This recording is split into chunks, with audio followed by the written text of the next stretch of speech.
Here's a fantastic use for orange peels. I'm going to take these orange peels and scatter them around in my garden.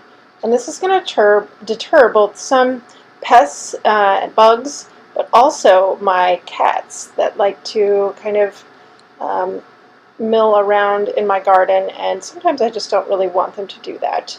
So cats don't really like the smell of citrus, and so this will help to keep them and deter them from using my garden for their litter instead of their litter box, for instance, and just help them to kind of stay out of the plants, because sometimes they break plants and so on.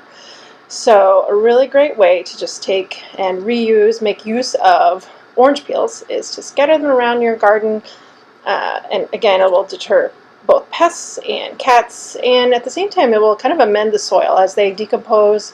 The orange peels will provide some nutrients, and so it'll be just dually good for the soil and good for your garden.